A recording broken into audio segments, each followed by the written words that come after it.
Oke, Assalamualaikum warahmatullahi wabarakatuh. Berjumpa lagi di channel kami. Oke, video kali ini saya nak bahas Mereka bilang tekadku takkan hilang, jalanku masih panjang, garis akhir yang... Oke, video kali ini saya nak bahas satu video ataupun reaksi video tentang hubungan Aceh dengan Malaysia ya.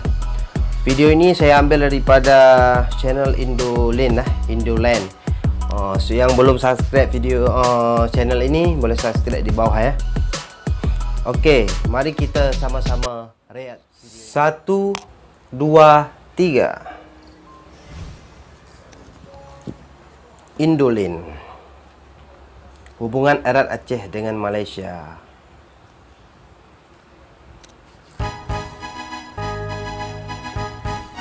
Indobat, sahabat Indoline. Hubungan erat Aceh dengan Malaysia tidak bisa lepas dari romantisme sejarah. Aceh pernah membebaskan semenanjung Melayu dari jajahan Portugis. Aceh pernah sangat berkuasa di negeri jiran tersebut. Malahan, permaisuri Sultan Iskandar Muda, raja yang paling kesohor di Aceh, merupakan orang Pahang Malaysia atau Putro Pang alias Putri Pahang.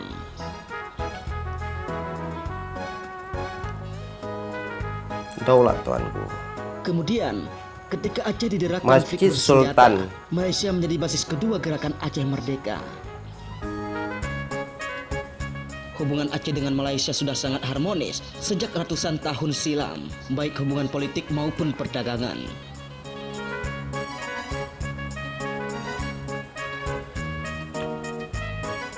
Sebelum Indonesia merdeka, para pengusaha Aceh sudah sangat eksis di Malaysia. Mereka mendirikan badan usaha Sabena yang bermakna selalu ada.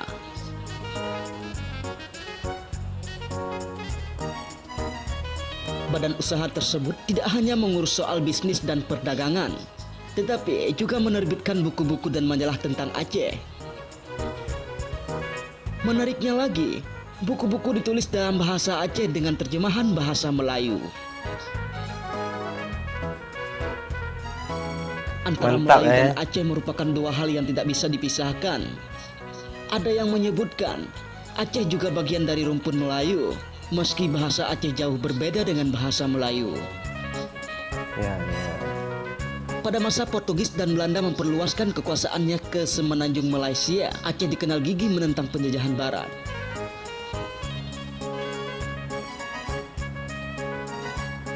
Labuhan Aceh atau Milaiton di bagian selatan Pulau Penang merupakan daerah yang sering dijadikan pintu masuk pejuang dan pedagang Aceh ke Malaysia.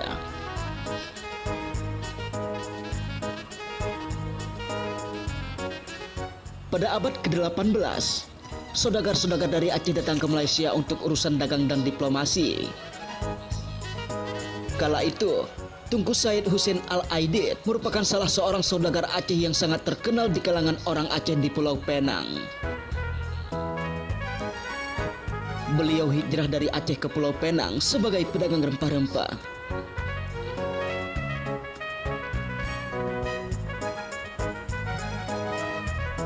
Memasuki abad ke-19, saudagar-saudagar Aceh mulai menggunakan Sungai Penang sebagai pelabuhan untuk mengangkut hasil pertanian seperti kopra, kopi, karet, dan komoditi lainnya dari Aceh.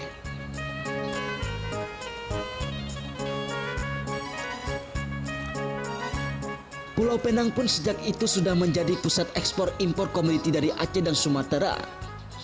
Para saudagar Aceh dalam menjalankan bisnis dagangnya menggunakan kapal Malaysia Raya. Di kawasan itu pula, Tunku Said Hussein Al-Aidid pada tahun 1808 mendirikan sebuah masjid yang dikenal dengan Masjid Melayu.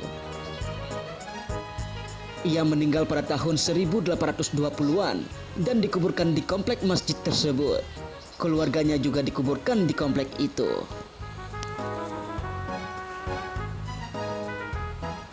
Saudagar Aceh lainnya adalah Said Muhammad Al-Atas pada tahun 1860-an.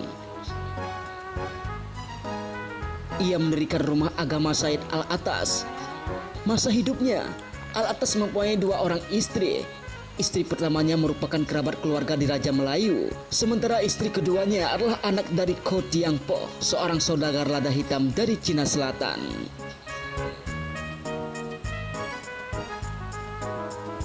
Pada masa perjuangan rakyat Aceh menentang Belanda, Said Muhammad Al-Atas menggalang sejumlah bantuan untuk pejuang Aceh. Pada tahun 1880-an, dari Malaysia ia mengirimkan senjata untuk pejuang Aceh. Rumahnya pun sering dipakai sebagai markas atau tempat pertemuan rahasia para pejuang Aceh, baik dalam menggalang diplomasi luar negeri maupun mencari perbekalan senjata. Generasi Aceh selanjutnya, ada P. Ramlee yang sampai kini masih fenomenal di Malaysia. Seniman asal Aceh Utara ini malah mendapat gelar kehormatan Tan Sri dari pemerintah Malaysia karena dedikasinya dalam mengembangkan seni di negeri Ciran itu. Nah, Indobat, itulah dia mengapa Aceh dan Malaysia punya hubungan yang sangat kuat hingga saat ini.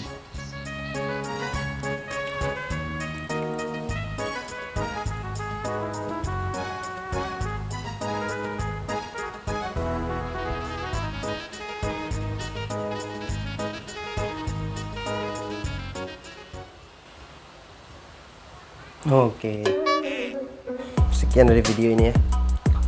Mungkin kisah dalam cerita ini ataupun di dalam video ini menceritakan betapa eratnya warga Aceh dengan warga Malaysia ya.